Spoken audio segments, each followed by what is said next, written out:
Hello everyone, welcome back to my channel. आज की video में हम इस तरीके का कॉर्ड सेट बनाने वाले हैं जिसका टॉप इस तरीके का प्लीट वाला रहने वाला है फ्रंट से, और हम इसका लोअर बनाने वाले हैं जो पैंट स्टाइल होगा। तो चलिए वीडियो को स्टार्ट करते हैं।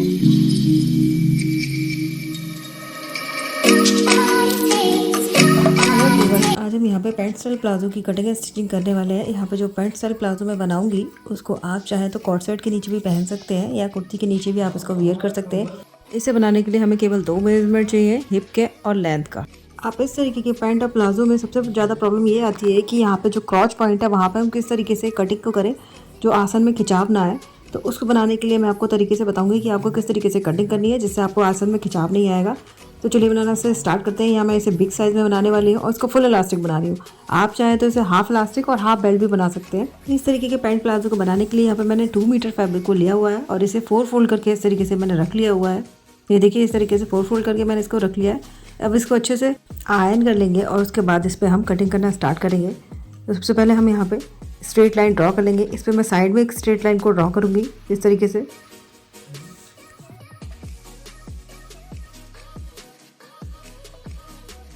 और इसके बाद हम यहाँ पे एक स्ट्रेट लाइन ड्रॉ करेंगे जहाँ से हम मार्किंग करना स्टार्ट करेंगे। तो इस तरीके से स्ट्रेट लाइन को ड्रॉ करने के बाद अब हम यहाँ पे मार्किंग करना स्टार्ट करते हैं। यहाँ इसे बनाने के लिए सबसे पहले हम यहाँ पे लेंथ की मार्किंग करेंगे। तो लेंथ की मार्किंग करने के लिए हम इंची टेप को इस तरीके से रखेंगे और 1 इंच यहाँ पे बाहर की तरफ निकालते हुए रखेंगे, क्योंकि यहाँ पे हम बेल्ट का बाहर निकाल देंगे। बेल्ट हम अलग से ऐड करने वाले हैं इसमें और इसकी लेंथ के लिए मार्किंग करेंगे। तो इस तरीके से हम इंची टेप को सेट करेंगे और उसके बाद लेंथ में मार्किंग करेंगे। यहाँ मैं इसकी लेंथ 33 इंच की रख रही हूँ। तो यहाँ इस तरीके से रखेंगे और यहाँ पर 33 इंच पे मार्क करेंगे एक। अब इस तरीके से मार्क करने के बाद इसे 2 इंच नीचे की तरफ को हम मार्क करेंगे। तो इस तरीके से हमने जहाँ पे मार्क किया है यहाँ से हम 2 इंच पे नीचे की तरफ मार्क कर लेंगे। और ये मार्क करने के बाद इन दोनों मार्क को हम स्ट्रेट कर देंगे सबसे पहले ये वाली लाइन। और इसके बाद जहाँ पे मैंने मार्क किया है इन दोनों मार्क को हम स्ट्रेट कर लेंगे यहाँ पे इस तरीके से। इस वाले मार्क को भी हम स्ट्रेट कर देंगे। अब ये 2 मार्क मैंने यहाँ पे स्ट्रेट कर लिए। अब आगे की तरफ मार्किंग करते हैं। अब हम यहाँ पे मार्किंग करना स्टार्ट करेंगे। तो सबसे पहले हम यहाँ पे हिप राउंड का 4th पार्ट को मार्क करेंगे। तो हिप यहाँ पे मेरा 40 का है। 40 में हमें 4 इंच ऐड करूँगी तो 44 हो जाएगा। तो 44 को मैं डिवाइडेड बाई 4 करूँगी यहाँ पे। तो यहाँ पे मेरा निकल के आएगा 11 इंच। तो मैं जो मेरा 11 इंच निकल के आया उसे मैं जो मैंने स्ट्रेट लाइन ड्रॉ की है यहाँ पे इस तरीके से रखते हुए मार्क करूँगी और 11 इंच पे मैं यहाँ पे मार्क कर लूँगी। यहाँ से हम अपना क्रॉच पॉइंट को बनाने वाले हैं। तो यहाँ पे इस तरीके से 11 इंच पे मार्क कर लिया। अब मैं विड्थ के लिए मार्क करूँगी। तो जितना 11 इंच निकल के आया था मेरा हिप डिवाइडेड बाई 4 करके, उसमें मैं 1 इंच ऐड करूँगी यानी कि 12 इंच पे रखूँगी और इस तरीके से मार्क करूँगी। अब इस तरीके से मार्क को करने के बाद इस मार्क को मैं यहाँ तक मिला लूँगी। तो इस मार्क को लगाने के लिए मैंने यहाँ पे 11 इंच पे मार्क किया है और दूसरी तरफ मैंने 12 इंच पे मार्क किया है। तो अब मैं स्केल से इसको लाइन को इस तरीके से ड्रॉ कर लूँगी। इस तरीके से लाइन को ड्रॉ करने के बाद हम एक बॉक्स बना लेंगे इस तरीके से। अब इस बॉक्स को बनाने के बाद अब हम यहाँ पे मार्किंग करेंगे। अब ये पार्ट हमारा क्रॉच वाला पॉइंट हो जाएगा। अब यहाँ पे जो मार्किंग करेंगे वो हम बाहर की तरफ करेंगे। तो यहाँ पे मैं 2 इंच पे मार्किंग करूँगी बाहर की तरफ। तो इस तरीके से इंची टेप को रखेंगे और यहाँ से बाहर की तरफ 2 इंच पे मार्क करेंगे। अब इस तरीके से मार्क करने के बाद यहाँ पे अपना शेप देंगे। तो शेप देने के लिए इस वाली लाइन का हम सेंटर निकालेंगे। तो इस तरीके से सेंटर को निकाल लेंगे और जो पॉइंट हमें मिलेगा हम यहाँ का भी सेंटर निकालेंगे।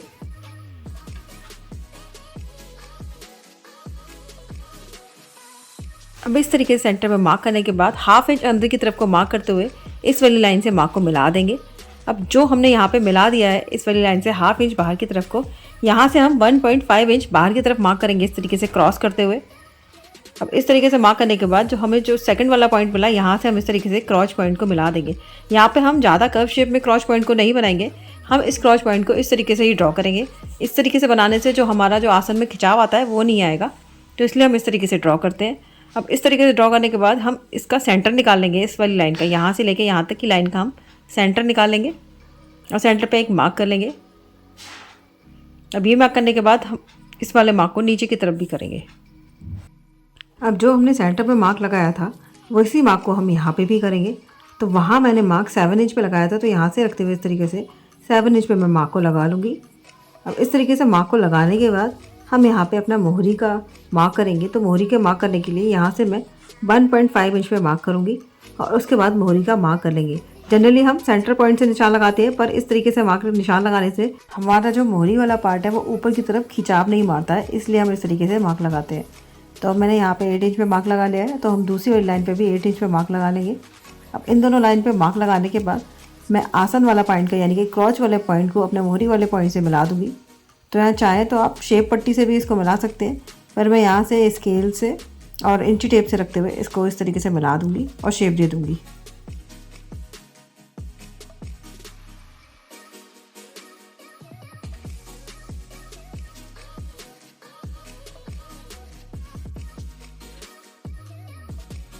यहाँ मैंने इस तरीके से अंदर की तरफ करते हुए शेप को दे दिया है। अब हम दूसरी तरफ भी जो हमने लाइन ड्रॉ की थी यहाँ पर भी हम शेप को देंगे। तो हम शेप को इस तरीके से कर्व शेप में देंगे यहाँ पे। तो यहाँ पे भी मैं इंची टेप की हेल्प से रखते हुए यहाँ पे शेप को ड्रॉ कर दूँगी।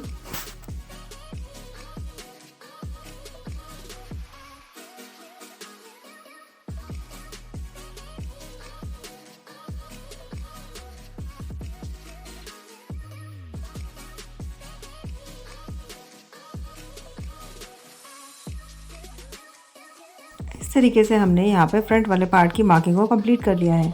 अब फ्रंट वाले पार्ट की मार्किंग कंप्लीट होने के बाद अब मैं यहाँ पे बैक पार्ट की मार्किंग करूँगी। तो जब हम फ्रंट वाले पार्ट की मार्किंग कर लेते हैं उसके बाद बैक वाले पार्ट की मार्किंग करना बहुत ईजी हो जाता है। तो इसी के साथ हम बैक वाले पार्ट की भी अभी मार्किंग कर लेते हैं।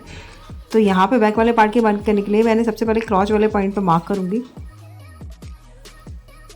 तो इस जगह पे इंची टेप को रखेंगे और मार्क करना स्टार्ट करेंगे। यहाँ पे मैं 2 इंच पे मार्क करूँगी। तो इस तरीके से रखेंगे और यहाँ पे 2 इंच पे मार्क लगा लेंगे। इस तरीके से 2 इंच पे मार्क हम यहाँ पे भी लगा लेंगे और इस जगह भी लगा लेंगे। अब इस तरीके से मार्क लगाने के बाद हम यहाँ पे मार्क करेंगे। तो यहाँ पे मैं 3 इंच पे मार्क करूँगी। तो यहाँ पे जो क्रॉच वाला पॉइंट है इसको इस तरीके से आगे की तरफ एक्सटेंड कर देंगे और यहाँ पे हम मार्क करेंगे 3 इंच पे। तो इस तरीके से रखते हुए हम यहाँ पे 3 इंच पे मार्क कर लेंगे और निशान लगा लेंगे। तो ये हमारा क्रॉच वाला पॉइंट यहाँ पे रेडी हो गया है। अब हमने जो यहाँ पे मार्क किए थे इनको इस तरीके से स्केल की हेल्प से हम स्ट्रेट कर देंगे और स्ट्रेट करने के बाद यहाँ पे हम क्रॉच वाला पॉइंट का मार्क कर देंगे। तो यहाँ पे मैं 1.5 इंच पे बाहर की तरफ क्रॉस करूँगी, जैसे हमने फ्रंट वाले पार्ट में किया था। तो इस तरीके से क्रॉस करने के बाद यहाँ पे इस तरीके से हम शेप को दे देंगे। इस तरीके से हमारे बैक वाले पार्ट में भी हमने शेप को दे दिया है। अब इस तरीके से शेप को देने के बाद हम ऊपर की तरफ मार्क करेंगे। तो जो हमारा बैक वाला पार्ट होता है वो हमारा फ्रंट वाले पार्ट से 1.5 इंच एक्स्ट्रा होता है ऊपर की तरफ। तो यहाँ से मैं 1.5 इंच ऊपर की तरफ एक्स्ट्रा मार्क करूँगी। इस तरीके से लाइन को इस तरीके से स्ट्रेट कर देंगे और जो हमारा फ्रंट वाला पार्ट है उस वाले पार्ट में इसको इस तरीके से ज्वाइन कर देंगे।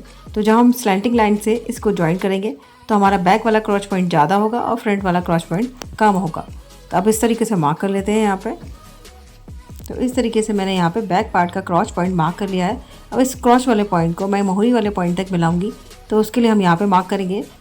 तो यहाँ पे मैं बाहर की तरफ मार्क करूँगी। यहाँ पे मैं 2 इंच पे बाहर की तरफ को मार्क करूँगी। इस तरीके से 2 इंच पे मैं नीचे की तरफ मार्क करते हुए इसको मैं मोहरी वाले पार्ट तक मिला दूँगी।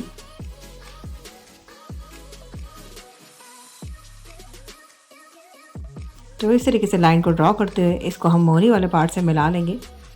तो इस तरीके से हम 2-2 इंच पे मार्क लगाते जाएंगे और उसके बाद इस पार्ट को मोहरी वाले पार्ट से मिला के अपने बैक वाले पार्ट की मार्किंग को कंप्लीट कर लेंगे।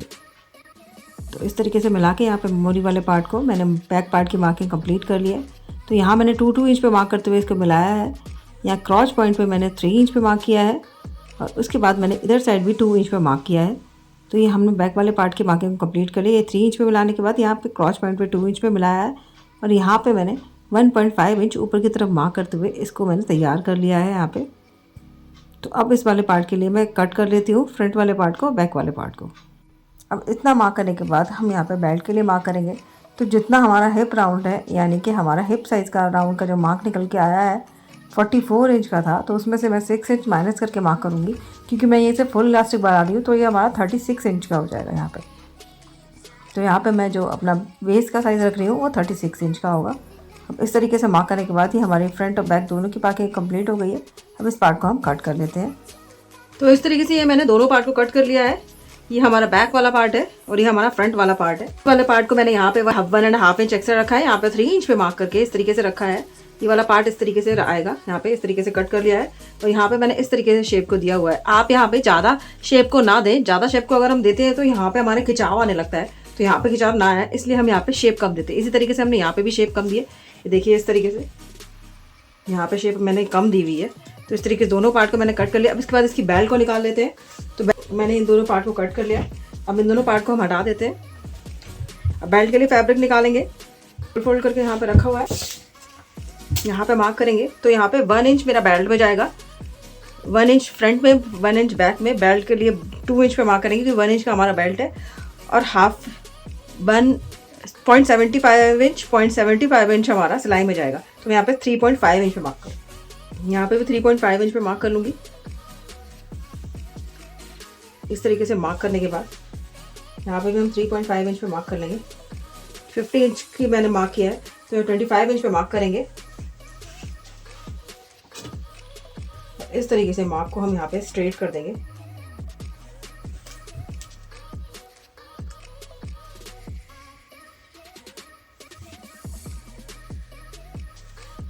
अब इतना पार्ट ये बेल्ट के लिए भी हम कट कर लेंगे, मेरे पास डबल में है, इसको भी कट कर लेंगे। तो इस तरीके से मैंने बेल्ट को भी कट कर लिया है।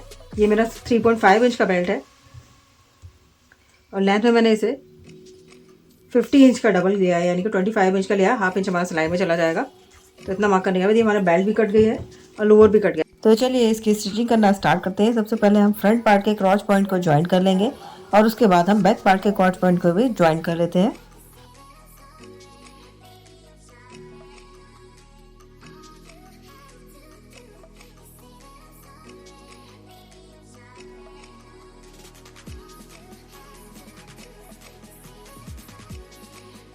क्रॉच पॉइंट को ज्वाइन करने के बाद अब हम यहाँ पे फ्रंट में पॉकेट बनाएंगे। तो हम राइट हैंड साइड को पॉकेट को बनाने वाले। तो ये पॉकेट को बनाने के लिए फैब्रिक ले लिया है मैंने। ये डबल फोल्ड करके फैब्रिक को रखा हुआ है और ये इसकी विड्थ में 10 इंच की ली हुई है। अब हम इस पर पॉकेट का शेप को कट कर लेते हैं। तो यहाँ पे इस तरीके से हम शेप बनाते हुए इस वाले पार्ट को कट कर लेंगे।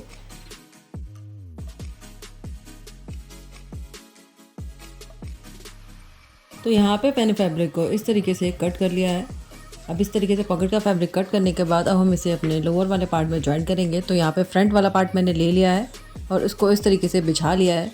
अब इस पे हम अपने पॉकेट वाले पार्ट को रखते हुए इस तरीके से खोल के उल्टा करके रख लेंगे, यानी कि सीधे वाले पार्ट पे पॉकेट वाले पार्ट को उल्टा करके रखेंगे। और उसके बाद यहाँ पे निशान लगाएंगे। तो यहाँ पे मैं निशान लगाऊंगी तो ये 6 इंच पे निशान लगाऊंगी यहाँ पे। और यहाँ पे हाफ इंच पे इधर साइड मार्क करते हुए इस तरीके से ऊपर की तरफ 1.5 इंच पे या 2 इंच पे मार्क करेंगे आप।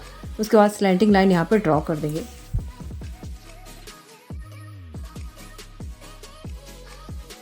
अब जो हमने ये इस तरीके से मार्क किया है, ये हमने पॉकेट का मार्क कर लिया है। अब हम यहाँ पे सिलाई लगा के दोनों फैब्रिक को एक साथ फिक्स कर लेंगे। यहाँ पे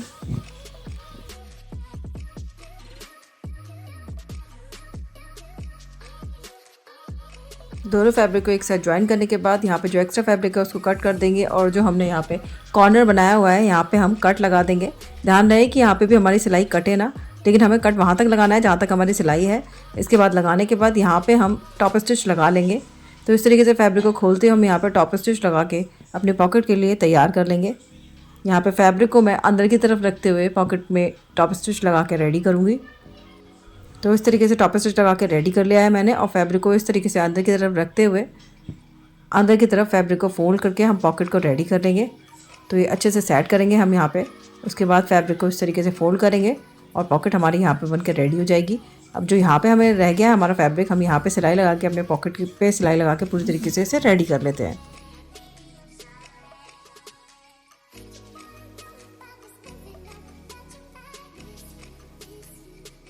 तो इस तरीके से पॉकेट के रेडी हो जाने के बाद अब हम इसके बैक वाले पार्ट को इसके ऊपर रखेंगे।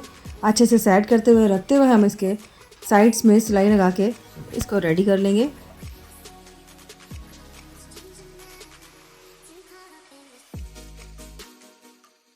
यहाँ पे मैंने लोअर में साइड में सिलाई लगाने के बाद इस पर टॉप स्टिच लगा के इसको रेडी कर लिया है। टॉप स्टिच लगाएंगे तो जो हमारा अंदर का फैब्रिक होगा, यानी कि सिलाई वाला जो फैब्रिक होगा, मार्जिन वाला फैब्रिक होगा, उसको हम बैक वाले पार्ट की तरफ करते हुए सिलाई लगा लेंगे।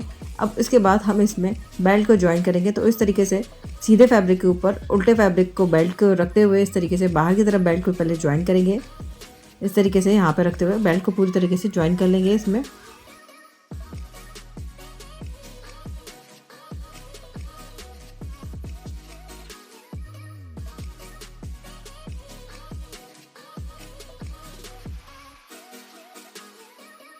तो इस तरीके से बेल्ट को ज्वाइन करने के बाद बेल्ट पे हम इस तरीके से रखते हुए टॉप स्टिच को लगा देंगे। तो यहाँ पर जो अंदर वाला फैब्रिक है उसको हम ऊपर की तरफ करते हुए टॉप स्टिच लगा के इसको रेडी कर लेंगे। तो टॉप स्टिच हम पूरे वेस्ट वाले पार्ट में लगा के रेडी कर लेंगे और उसके बाद हम यहाँ पे बेल्ट के लिए इलास्टिक को कट करेंगे। तो यहाँ मैंने इलास्टिक ली हुई है 36 इंच की, ये क्योंकि मैंने इसे हिप साइज़ में से 6 इंच माइनस करके लिया हुआ है। तो ये 36 इंच की इलास्टिक लेके दोनों तरफ इसको ज्वाइन कर लेंगे इलास्टिक को। तो यहाँ मैंने इलास्टिक के दोनों साइड्स को इस तरीके से ज्वाइन कर लिया है। अब हम इसे अपने लोअर वाले पार्ट में अटैच करेंगे। तो इस तरीके से लोअर वाले पार्ट को उल्टा रखते हुए इलास्टिक को यहाँ इस तरीके से डाल लेंगे और उसके बाद फैब्रिक को इस तरीके से 1 फोल्ड लगाते हुए यहाँ पे इस तरीके से यहाँ पे ज्वाइन कर लेंगे और यहाँ पे टॉप स्टिच लगा के इसको रेडी कर लेंगे। तो इस तरीके से हमारी इलास्टिक हमारी बेल्ट में रेडी हो जाएगी और उसके बाद हम इसमें सेंटर पार्ट में सिलाई लगाएंगे। उसके बाद इसका जो मोहरी वाला पार्ट है वहाँ पे 2 इंच पे जो हमने मार्जिन लिया था वहाँ पे इस तरीके से फोल्ड लगाते हुए इसको रेडी कर लेंगे। तो इस तरीके से हमारा लोअर बन के रेडी हो जाएगा। लोअर बनाने के बाद अब हम इसका टॉप पार्ट बनाना स्टार्ट करते हैं। बैक पार्ट की मार्किंग करना स्टार्ट करेंगे, उसके बाद हम फ्रंट पार्ट की मार्किंग करेंगे। तो बैक पार्ट की मार्किंग करने के लिए सबसे पहले एक स्ट्रेट लाइन ड्रॉ कर लेते हैं।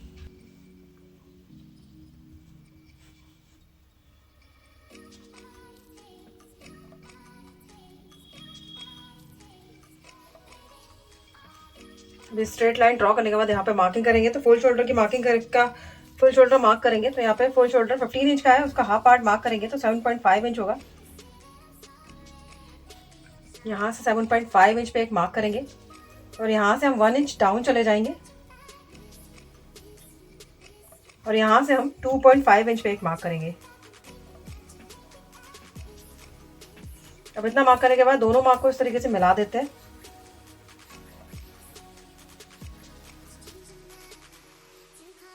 अब इतना मार्क करने के बाद यहाँ पे हम पैकने के फॉर्मूला लगाएंगे। तो हम इसे chest divided by 6 plus 1 inch add करेंगे उसमें। तो चेस्ट यहाँ पे 40 इंच का है, इसको डिवाइडेड बाई 6 करेंगे हम तो 6.6 इंच आ जाएगा। इसमें प्लस 1 इंच करेंगे हम तो 7.6 इंच आएगा। तो जहाँ से हम इस तरीके से डाउन गए थे यहाँ से हम 7.6 इंच पे मार्क करेंगे, यानी कि 7.5 इंच के ऊपर एक लाइन पे मार्क करेंगे। मार्क करने के बाद इस वाले मार्क को हम इस तरीके से स्ट्रेट कर देंगे। तो यहाँ पे हम चेस्ट के लिए मार्क करेंगे। तो चेस्ट में हम लूजिंग ऐड करेंगे। तो चेस्ट यहाँ पे 40 इंच का है, इसमें हम लूजिंग को ऐड करेंगे। तो यहाँ पे मैं 3 इंच की लूजिंग ऐड कर रही हूँ। चेस्ट 40 इंच का है प्लस 3 तो 43 हो जाएगा। डिवाइडेड बाई हम यहाँ 4 करेंगे 10.75 इंच आएगा।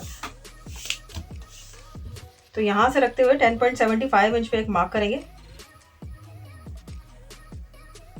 और यहाँ पे हम 1.5 इंच लूजिंग का ऐड कर देंगे। अब इतना मार्क करने के बाद यहाँ पे अपना आर्म होल बनाएंगे। तो इसका हम सेंटर निकालेंगे। यहाँ पे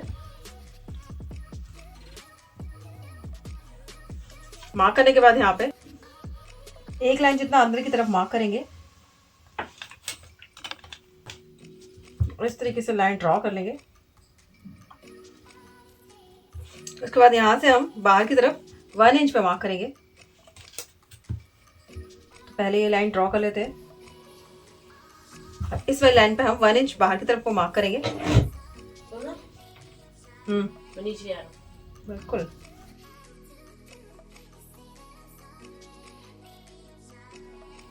और यहाँ पे इसको इस तरीके से हम यहाँ पे मिला लेंगे। तो इस तरीके से हमारी यहाँ पे आर्म होल की मार्किंग हो गई। अब यहाँ से लेंथ की मार्किंग करेंगे। तो इंची टेप को इस तरीके से रखेंगे, इस वाले लाइन पे रखते हुए यहाँ से लेंथ की 28 इंच की है तो 29 इंच पे हम मार्क करेंगे। तो यहाँ पे 29 इंच पे इस तरीके से मार्क कर लेते हैं। मार्क करने के बाद यहाँ से हम हिप साइज पे मार्क करेंगे जो कि 21 इंच का है। तो हिप पे भी मार्क कर लेते हैं इस तरीके से और इन मार्क को हम इस तरीके से स्ट्रेट कर देंगे।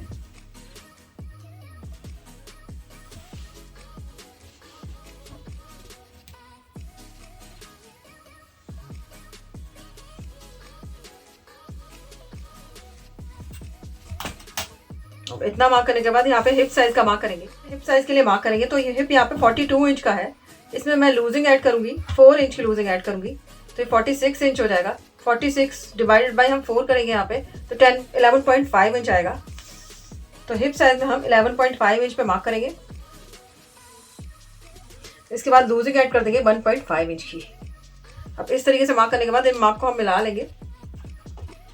अब इस तरीके से मार्क करने के बाद ये जो हिप साइज का मार्क है और जो चेस्ट का मार्किंग है उसका सेंटर निकालेंगे, मार्क करेंगे यहाँ पे। ये हमारी लाइन वेस्ट लाइन होगी यहाँ पे। तो इस तरीके से हम वेस्ट के लिए यहाँ पे मार्क करेंगे। तो वेस्ट के लिए मार्क करने के लिए वेस्ट में हम 2 इंच की लूजिंग ऐड करेंगे।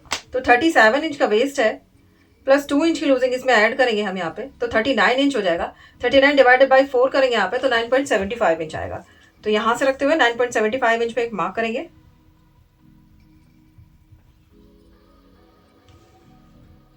और ये मार्क करने के बाद 1.5 इंच लूजिंग का ऐड कर देंगे। तो इस तरीके से मार्क को लगाने के बाद इन मार्क को इस मार्क से मिला लेंगे।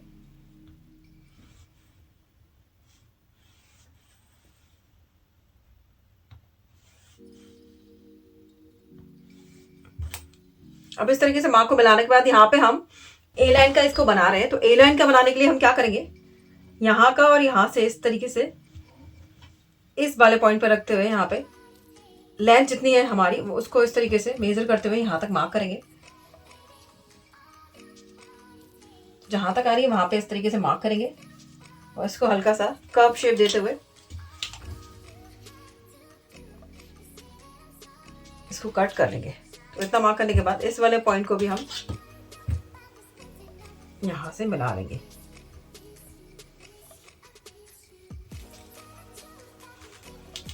अब यहाँ पे नेक के लिए मार्किंग कर लेते हैं। नेक के लिए मार्किंग करने के लिए नेक की लेंथ में यहाँ पे बैक में 1 इंच की ले रही हूँ। तो इस तरीके से रखेंगे यहाँ पे और 1 इंच पे मार्क करेंगे। रुक जाओ, ये रुक जाओ।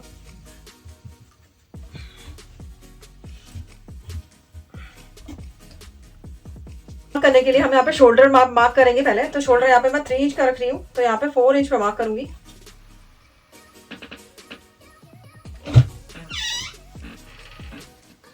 और नेक के लिए हम इस वाली लाइन से 1 इंच पे मार्क करेंगे, क्योंकि यहाँ पे बैक का नेक मैं 1 इंच का ले रही हूँ।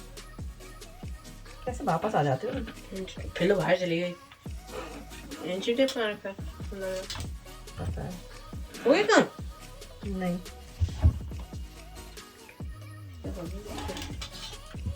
इस तरीके से स्क्वायर ड्रॉ कर देंगे यहाँ पे। और इसके बाद यहाँ पे अपना नेक का शेप जो कि हमारा राउंड है उसको मार्क कर देंगे।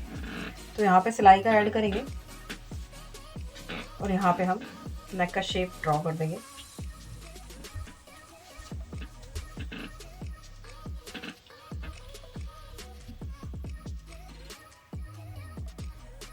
तो इस तरीके से हमारे बैक पार्ट की मार्किंग कंप्लीट हो गई है। हम पहले फ्रंट पार्ट की मार्किंग करेंगे, तो उसको इस पर रखने के बाद उसको एडजस्ट करेंगे, उसके बाद उसको कट करेंगे। फ्रंट पार्ट को हमने रख लिया है यहाँ पे। तो हम सेंटर में इसमें प्लीट को देने वाले हैं। तो यहाँ मैं 1 इंच की प्लीट दूंगी। तो यहाँ इस तरीके से 1 इंच पे पहले हम यहाँ पे मार्क कर लेंगे।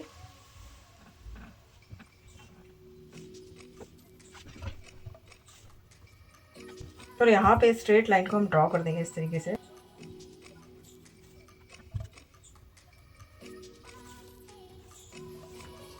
अब ये लाइन ड्रॉ करने के बाद इसके बाद से हम मार्किंग करना स्टार्ट करेंगे। तो यहाँ पे अपने फुल शोल्डर के लिए सबसे पहले हम यहाँ पे एक स्ट्रेट लाइन को ड्रॉ करेंगे।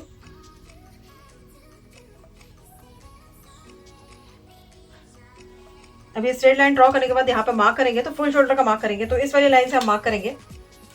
इसको इस तरीके से फोल्ड कर देते हैं।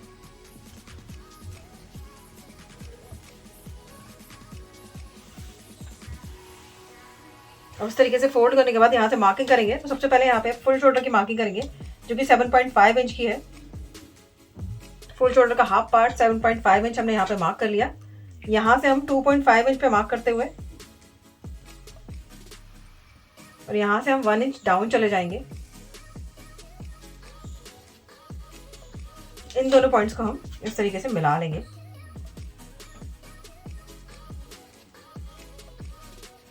अब इन दोनों पॉइंट को मिलाने के बाद यहाँ पे मार्क करेंगे, क्योंकि फ्रंट में हम डीप नेक बना रहे हैं। डीप नेक वाले फॉर्मूले का यूज करेंगे। 5 प्लस 1 इंच करेंगे यहाँ पे।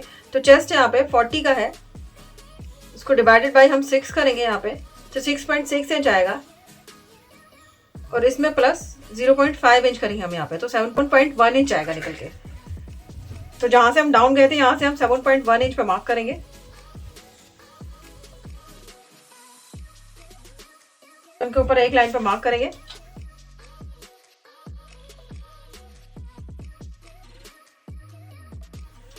इस तरीके से हम स्ट्रेट कर देंगे। अब इतना मार्क करने के बाद यहाँ पे अपना चेस्ट के लिए मार्किंग करेंगे। तो चेस्ट में मैं 3 इंच की लूजिंग यहाँ पे ऐड करूंगी, क्योंकि हमने फ्रंट बैक में भी 3 इंच की लूजिंग ऐड की थी, तो हम 3 इंच की लूजिंग यहाँ पे ऐड करेंगे।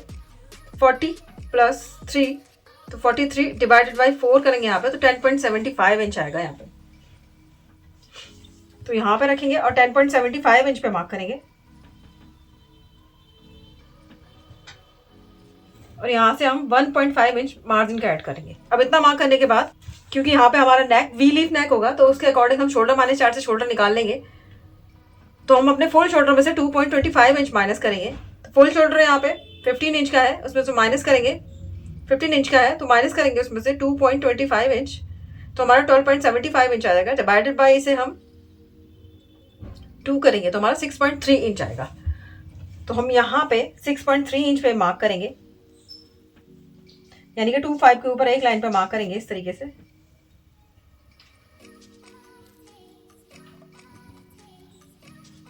यहाँ पे भी 6.3 इंच पे, यानी कि 25 इंच के ऊपर एक लाइन पे मार्क करेंगे। मार्क को हम इस तरीके से स्ट्रेट कर देंगे। यहाँ पे स्ट्रेट करने के बाद ये वाली लाइन है, इसका हम सेंटर निकालेंगे।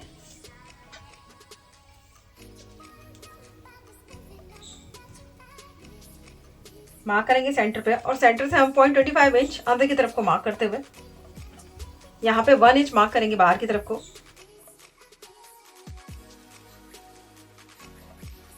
इस लाइन को यहाँ से यहाँ तक मिलाएंगे। उसके बाद यहाँ पे फ्रेंच कट की हेल्प से शेप देते हुए हम यहाँ पे आर्म होल का शेप ड्रॉ कर लेंगे।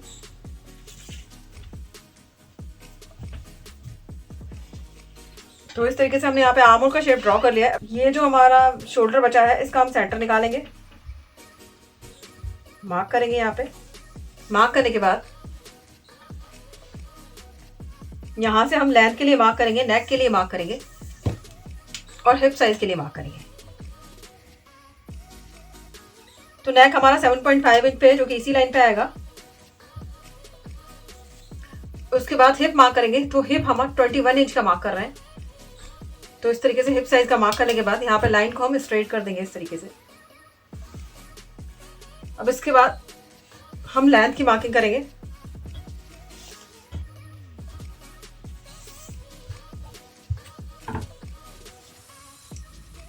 तो 29 इंच पे मार्क करेंगे लेंथ के लिए। अब इस तरीके से मार्क करने के बाद इस वाले मार्क को भी हम यहाँ पे स्ट्रेट कर देंगे।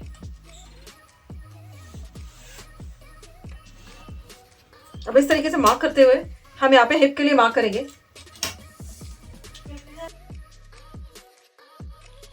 कि यहाँ तक हम सेंटर निकालेंगे और सेंटर पर मार्क करेंगे। तो ये हमारी वेस्ट लाइन हो जाएगी। तो यहाँ पे मैंने 3 इंच की लूजिंग ऐड की थी, यहाँ पे मैं 2 इंच की लूजिंग ऐड करूंगी वेस्ट में, और यहाँ पे 4 इंच की लूजिंग ऐड करूंगी। तो वेस्ट के लिए मार्क कर लेते हैं पहले। वेस्ट यहाँ पे 37 इंच का है, इसमें मैं प्लस करूंगी लूजिंग 2 इंच की, तो 39 हो जाएगा। डिवाइडेड बाय हम इसे 4 करेंगे तो हमारा 9.75 इंच आएगा। तो यहाँ से इस तरीके से रखते हुए यहाँ से 9.75 इंच पर मार्क करेंगे एक, और यहाँ से 1.5 इंच हम लूजिंग का ऐड कर लेंगे। अब इसके बाद हिप के लिए मार्क करेंगे। तो हिप में मैं 4 इंच की लूजिंग ऐड करूंगी। तो 42 इंच का हिप है, इसमें लूजिंग ऐड करूंगी मैं 4 इंच की, 46 हो जाएगा। इसको डिवाइडेड बाय 4 करेंगे तो 11.5 इंच आएगा। तो यहाँ पे 11.5 इंच पे मैं मार्क करूंगी हिप साइज में, और यहाँ पे 1.5 इंच पर लूजिंग का ऐड कर दूंगी।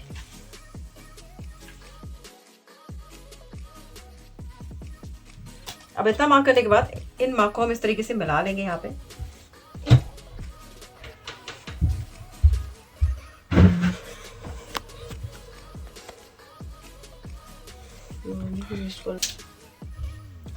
हम यहाँ पे ए शेप कर रख रहे हैं इसको, तो इस तरीके से यहाँ पे इसको तो इसको यहाँ इस तरीके से रखेंगे और उसके बाद यहाँ पर जिस तरीके से ये शेप में जा रहा है इसको इस तरीके से मार्क करते जाएंगे। देख रहे इस तरीके से रखेंगे, यहाँ पे इस तरीके से मार्क कर देंगे क्योंकि हम इसको ए लाइन शेप में बना रहे हैं इसको, तो इसमें हल्का सा कर्व देते हुए हम यहाँ पे मार्क करेंगे। यहाँ इसको हम इस वाली लाइन से मिला देंगे, अपने वेस्ट वाले पॉइंट से इस वाले पॉइंट को इस तरीके से मिला देते हैं, इस तरीके से। अब इसके बाद इतना मार्क करने के बाद हम नेक के लिए मार्किंग करेंगे यहाँ पे। तो नेक के लिए मार्किंग करने के लिए, क्योंकि हम डीप नेक है हमारा, तो जितना शोल्डर यहाँ माइनस किया है उतना शोल्डर को हम यहाँ पे भी माइनस कर देंगे। इस तरीके से लाइन को हम स्ट्रेट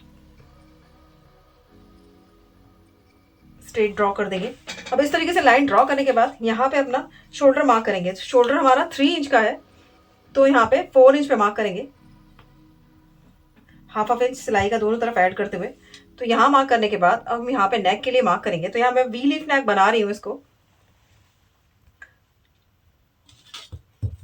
लाइन को हम इस तरीके से आगे की तरफ एक्सटेंड कर लेंगे। ये यहाँ पे हम नेक को हम मार्क करेंगे। तो यहाँ वी लीफ नेक बना रहे हैं, यहाँ पे हम नेक की ड्राफ्टिंग कर देंगे। तो इसको इस तरीके से रखेंगे यहाँ पे, और जिस तरीके की आप शेप देना चाहें उस तरीके की शेप देते हुए यहाँ पे मार्क कर सकते हैं। तो यहाँ मैंने इस तरीके से मार्क कर दिया है नेक के लिए। अब इतना मार्क करने के बाद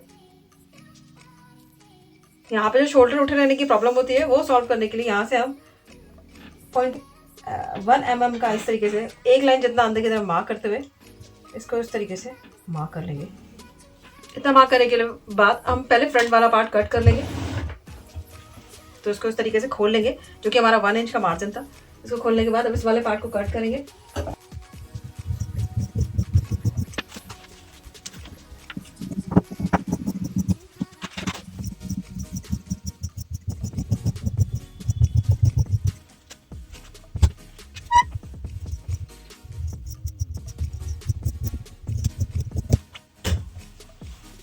तो इस तरीके से मैंने ये वाला पार्ट कट कर लिया। आप चाहें तो यहाँ पे डार्ट भी दे सकती है, पर मैं यहाँ पे कोई डार्ट नहीं दे रही हूँ, इसको सिंपल बना रही हूँ। तो इसके बाद हम नेक को भी कट कर लेंगे। तो लाइन को इस तरीके से स्ट्रेट करते हुए यहाँ पे इस तरीके से नेक वाले पार्ट को कट कर लेंगे।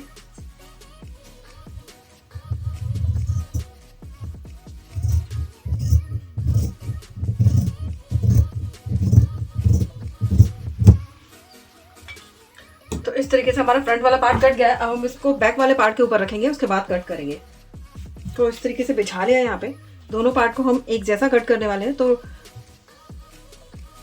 इस तरीके से यहाँ इसको रखेंगे, इस तरीके से एडजस्ट करते हुए इस वाले पार्ट को भी हम कट कर देंगे। तो यहाँ पे हमारा एक लाइन जितना गैप आ रहा है इसको इस तरीके से मार्क कर देंगे और इसको हटा लेंगे। अब इस वाले पार्ट को भी हम कट कर लेंगे। तो सबसे पहले नेक वाला पार्ट कट कर लेते हैं।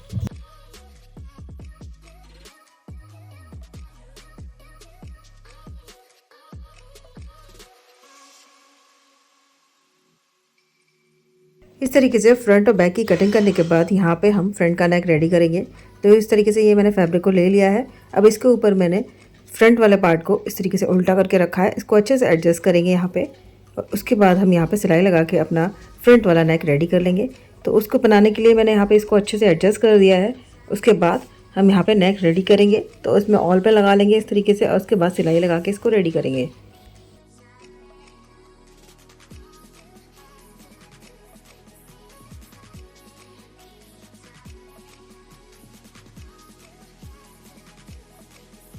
फ्रंट वाले नेक पे सिलाई लगाने के बाद जो इसमें एक्स्ट्रा फैब्रिक है उसको हम निकाल देंगे।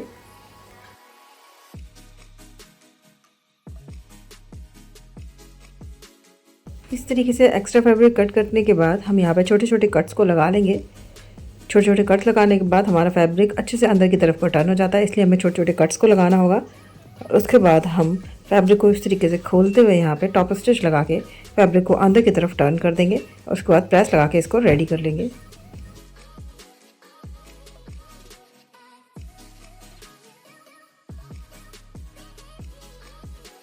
फ्रंट के नेक को रेडी करने के बाद हम बैक का नेक भी इसी तरीके से तैयार करेंगे।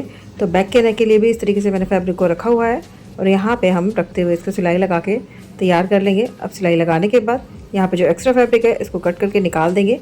और यहाँ पे जो टर्न करने के लिए जो फैब्रिक है उसमें भी हम जो एक्स्ट्रा फैब्रिक है हमारा 1 इंच के एक्स्ट्रा, तो उसको भी कट करके निकालने के बाद यहाँ पे छोटे छोटे कट्स को लगाने के बाद फैब्रिक को टर्न करके यहाँ पे टॉप स्टिच लगा के इसको अंदर की तरफ को फोल्ड कर देंगे। तो इससे हमारा बैक नेक भी यहाँ पे बन के रेडी हो जाएगा। तो यहाँ फ्रंट और बैक दोनों नेक बन के रेडी हो गए हैं। तो फ्रंट वाले नेक में मैं यहाँ पे क्रीज को देने वाली हूँ, यानी कि प्लीट को देने वाली हूँ। तो यहाँ पे प्लीट के लिए निशान लगा लेते हैं। तो मैं यहाँ पे निशान लगाऊंगी जहाँ पे मैंने प्लीट के लिए 1 इंच का मार्जिन छोड़ा था, यानी कि 2 इंच की मैं यहाँ पे प्लीट को बनाऊंगी। तो यहाँ से इस वाले फैब्रिक को उठा के हम यहाँ पर रखेंगे। तो इस तरीके से हमारा नेक वी लीफ नेक भी बन के रेडी हो जाएगा और यहाँ पे क्रीज भी आ जाएगी। अब हमने जिस तरीके से यहाँ पे क्रीज बनाई है, यहाँ पे हम स्टिच लगा के इसको यहाँ पे लॉक कर देंगे। तो उसके लिए मैंने यहाँ पे पहले ऑल पे लगानी है। ऑल पे लगाने के बाद ये अच्छे से सिक्योर हो जाएगा और उसके बाद हम यहाँ पे स्टिच लगाने के बाद प्रेस लगा देंगे। तो यहाँ हमने स्टिच लगा के प्रेस लगा के इस फैब्रिक को रेडी कर लिया है। तो हमारा फ्रंट वाला पार्ट पूरी तरीके से रेडी है। फ्रंट वाला पार्ट रेडी है और बैक वाला पार्ट भी रेडी है। तो ऐसा करते हैं, फ्रंट और बैक दोनों पार्ट को ज्वाइन कर लेते हैं।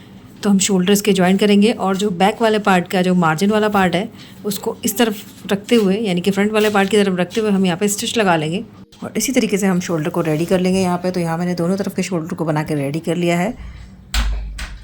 तो इस तरीके से मैंने फ्रंट और बैक दोनों पार्ट को ज्वाइन कर लिया है। अब इसके बाद हम इसमें स्लीव को लगाएंगे और फिटिंग का मार्क जो हमने लगाया था वहाँ पे हम सिलाई लगा के इसको रेडी करके इसका नीचे का पार्ट भी रेडी कर लेंगे, यानी कि इसका दामन वाला पार्ट रेडी करके अपना टॉप बना के तैयार कर लेंगे। यहाँ फिटिंग की सिलाई लगा के और दामन वाला पार्ट मैंने बना के इस तरीके से रेडी कर लिया है। तो यहाँ हमारा टॉप पार्ट बन के रेडी हो गया है। ये हमारा इसका नेक बन के रेडी हुआ है। ये इसका बैक वाला पार्ट है और इसके साथ साथ मैंने इसका लोअर भी बना के रेडी किया था, जिसकी वीडियो मैं आपके साथ पहले भी शेयर कर चुकी हूँ। तो ये देखिए, ये लोअर का लुक है। पॉकेट बना के मैंने इसको रेडी किया था। तो इस तरीके से हमारा टॉप एंड लोअर दोनों पार्ट बन के रेडी हो गए। तो आज की वीडियो में बस इतना ही। नेक्स्ट वीडियो में मिलते हैं फिर किसी और स्टिचिंग प्रोजेक्ट के साथ। और कमेंट बॉक्स में कमेंट करके बता सकते हैं कि आपको नेक्स्ट वीडियो किसकी देखनी है, तो मैं बनाने की ज़रूर कोशिश करूँगी। Thank you.